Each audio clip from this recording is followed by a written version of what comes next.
Okay, so there are a few points from the last video that I wanted to expand upon. Maybe bring some needed context or nuance into the mix because I realized that I covered a lot and didn't go in depth as I wanted to on some things. If you haven't seen it, I would advise you to do so and be caught up so you aren't completely lost in what I talk about. But if you don't, you should still be able to like pick up the general idea of what I'm talking about. So, first and foremost, I framed a person's childhood, so how they grow up, as one of the main contributors to this issue, this social dilemma that we're faced to this day of like lack of identity and the like. But it is not the only factor, as I may have made it seem. So what I defined as propensity towards being socially malleable, having low individuality and sense of self, and being very easily swayed by a crowd, is not only a trait formed in childhood and adolescence, as it may have seemed from the other video, it also sneaks its way into people in all walks of life.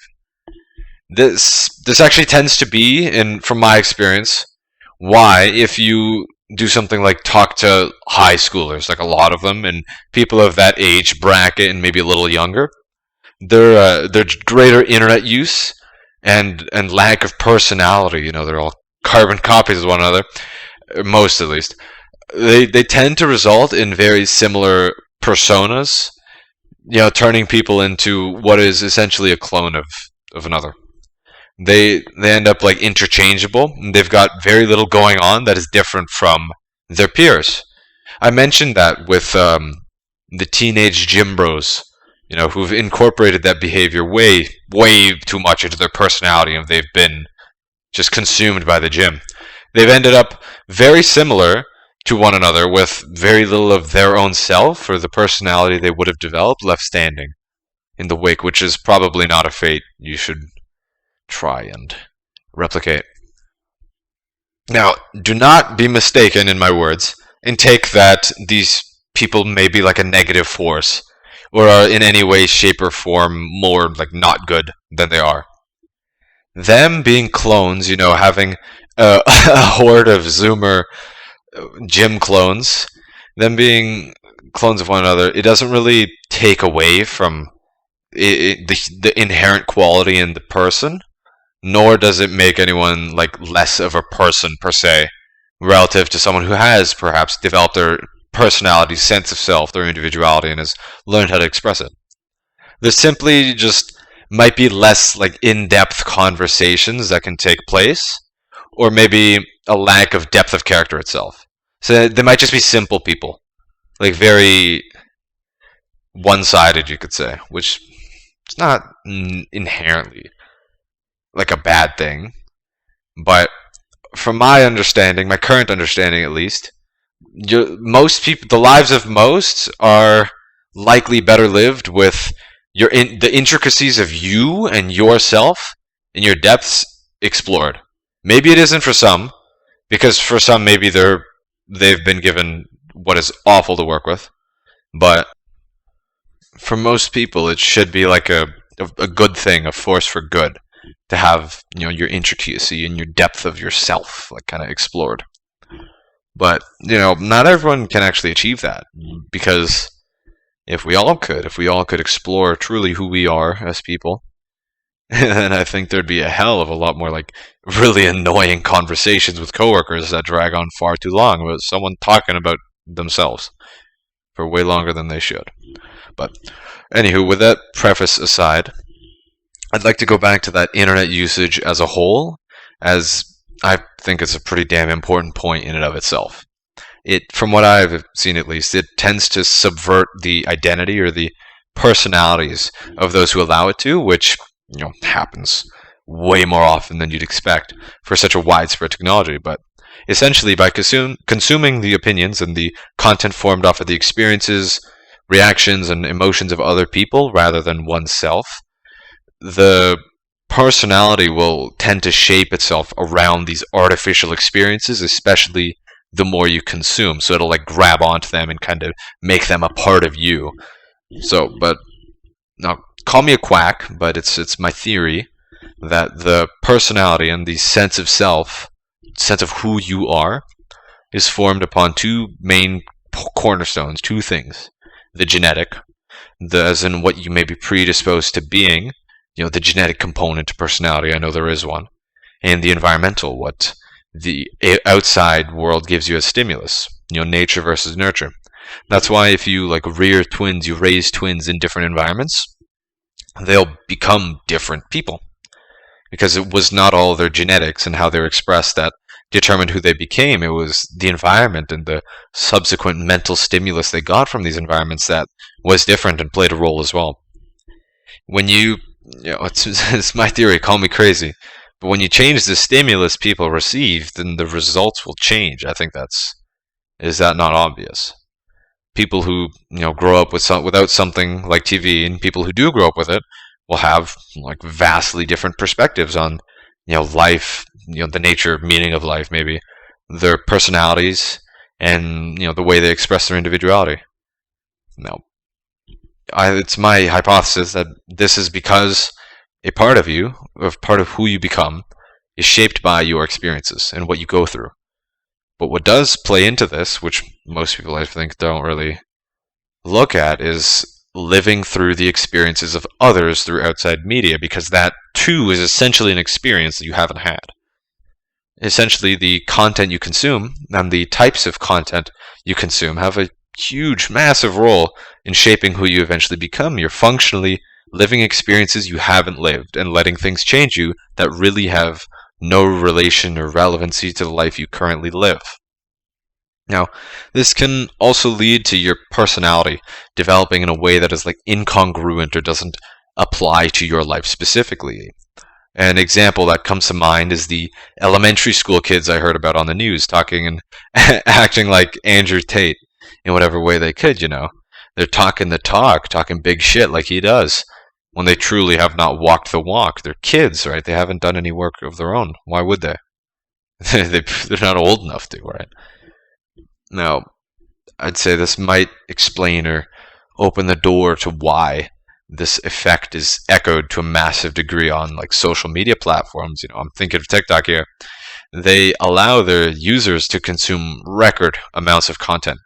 And all these videos, every single one, really, they consist of at the very least, somewhat differing opinions, beliefs, and personalities. Rather than developing their own in their own time, they're going to consume these, and the result is as I've described. These children, in our example, adopting the quote-unquote based persona, because they have yet to develop a self of their own, and they're just a victim of the widespread curse of adopting someone else's personality as one's own that we are seeing in these troubling times. Consuming... Now, I'd like to make this clear, because I don't want the message to be lost in the sauce, but consuming other people's opinions and that kind of similar content, it is not an inherently bad thing, not at all. In fact, it is quite essential for personal growth, to challenge your own opinions. But what is assumed when we ourselves grow from the perspectives of others is that, to begin with, we have a solidified enough opinion for which the new perspective can be challenged off of in a way. You need to have something to bounce other people's ideas off of, otherwise it's just not going to bounce. It's just going to get chucked into a void. If you don't have that prerequisite, how do you expect any sort of personal growth to occur? It's just not. The only thing that would get accomplished is that you would either completely let go of this outside perspective that you've just consumed, because, maybe through video or something, because you don't align to it as much as you'd like, or you'd adopt it for yourself and use it as your own, like a parasitic relationship, because it sure as hell ain't your own, nor is it as authentic as it can be, because it hasn't been bounced off of a pre-existing idea. The ideas haven't been challenged in any way. And that is the main quote-unquote issue I spoke about in the last video. People as a whole will be very vulnerable and susceptible to the allure and social push to be more like those they idolize if they haven't taken the time to develop themselves. A key example is fucking Andrew Tate. It works splendidly. I personally don't mind the guy, but his marketing has used this effect to an insane degree, and it is so fucking effective. But personally, I think this is no reason to get emotionally charged and like really fired up over the concern or worry maybe that people around you aren't developing themselves and their identities, because that's just life. Some people will not see value in it, will not see value in turning themselves into, or at least figuring out who they are. I don't know why. that's not for me to know. But the more I experience, the more I become content with that notion. Yeah, we are who we are, right? There's nothing we could do to change that.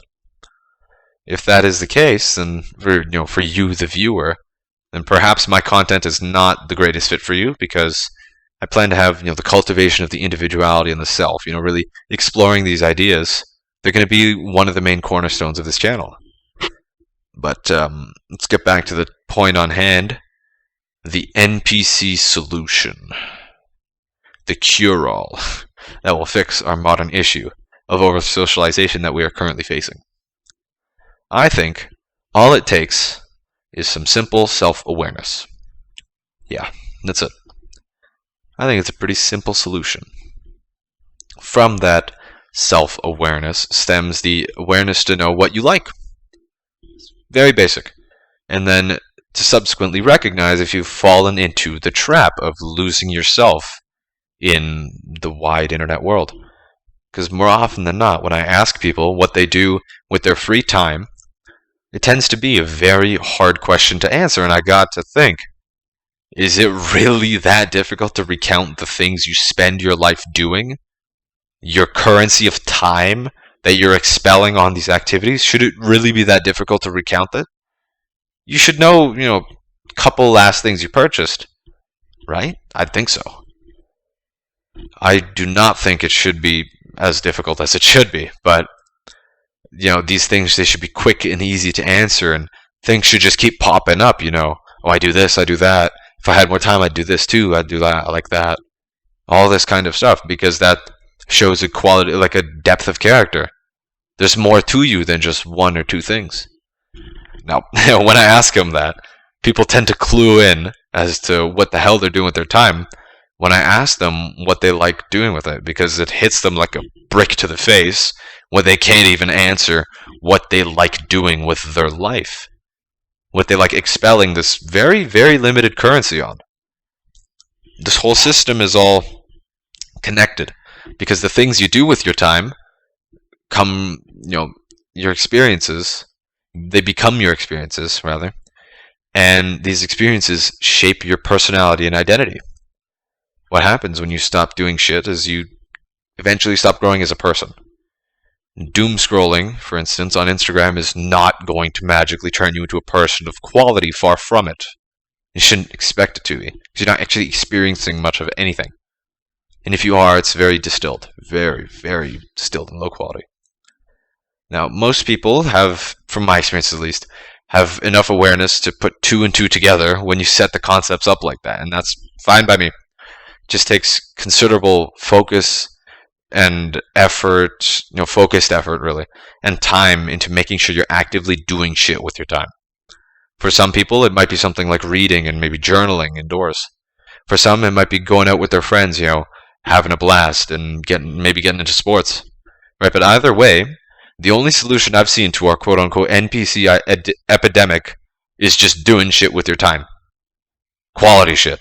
Shit that isn't doom scrolling or checking shit out on Twitter or whatever.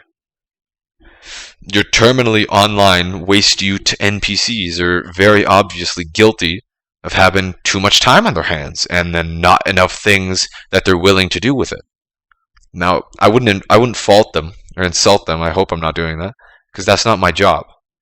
But it's best to learn from these people, learn what not to do.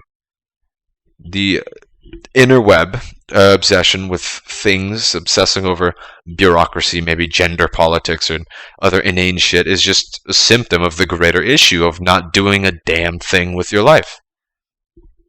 Even something like the touch grass phenomena is not actually entirely incorrect. Most of the people you see peddling ridiculous shit, getting letting weird and funky stuff just become a part of their identity. Funky and useless stuff, really. They don't tend to spend much time outside of their homes because that would involve going through experiences which they don't want to do. And then telling people to touch grass is essentially to tell them to experience that effect for themselves. Watching as you go outside, none of these people are there to see the dichotomy between what they've been led to believe and what exists in reality.